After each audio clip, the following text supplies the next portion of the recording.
Hello guys, what's going on? Welcome back to EnglishTeacher.lk. Today I'm gonna teach a new lesson. අද අපි ඉගෙන ගන්න යන්නේ. අපි ඉස්සෙල්ලාම බලමු. ඔයාලා නිතර මේක අහලා තිනවා. කමක් නෑ. ඔක අහලා තිනවනේ. ඔක අපි කියනවා it doesn't matter. It doesn't matter. කමක් නෑ. අය කියද්දි එහෙම කියන්න. ඉතින් මට කමක් නෑ කියලා කියන්නේ කොහොමද එන? මට කමක් නැහැ. එහෙනම් මට කමක් නෑ කියද්දි අපි කියනවා it doesn't matter to me. ඔයාමට මොනා කළත් කමක් නෑ. එහෙනම් කවවද කියන්නේ ඔයාමට මොනා කළත් කමක් නෑ. It doesn't matter to me what you do. ඔයා මොනා කළත් කමක් නෑ. එයාලා මොනවා කිව්වත් කමක් නෑ. It doesn't matter to me. මට කමක් නැහැ එයාලා මොනවා කිව්වත්. එහෙනම් කොහොමද it doesn't matter to me what they say. What they say. එයාලා මොනවා කිව්වත් මට කමක් නෑ. සංක මොනවා හිතුවත් මට කමක් නෑනේ මං ගැන. එහෙනම් කොහොමද කියන්නේ සංක මොනවා හිතුවත් මට කමක් නෑ. It doesn't matter to me මට කමක් නෑ. සංක මොනවා හිතුවත්. What සංක thinks. It doesn't matter to me what සංක thinks. එයාලා මොනවා විකිනුවත් මට කමක් නෑ. ඒක මට ප්‍රශ්නයක් නෑ.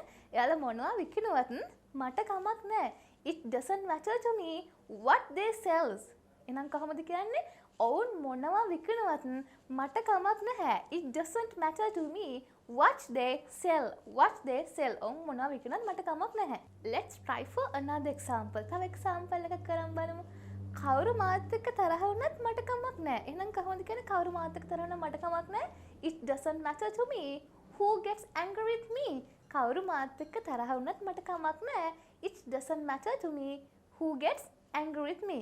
කවුරු මා විශ්වාස කරත් මට කමක් නැහැ. එහෙනම් කොහොමද කියන්නේ කවුරු මා විශ්වාස කරත් මට කමක් නැහැ. It doesn't matter to me.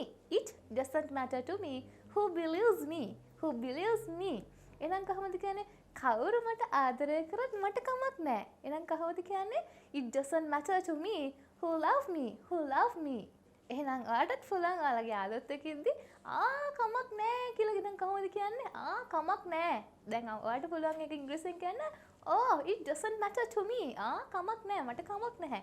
එහෙනම් ඔයාලටත් පුළුවන් මේ it doesn't matter to me මට කමක් නැහැ කියන වචනේ පාවිච්චි කරලා ඔයාගේ English knowledge එක වැඩි කරගන්න සහ ඔයාගේ spoken language එක ලස්සනට හසුරවන්න. So if you want to watch more videos like this, subscribe EnglishTeacher.lk. So comment කරන්න, like කරන්න, share කරන්න, and don't forget to follow EnglishTeacher.lk. So I am Dashani Hera from EnglishTeacher.lk.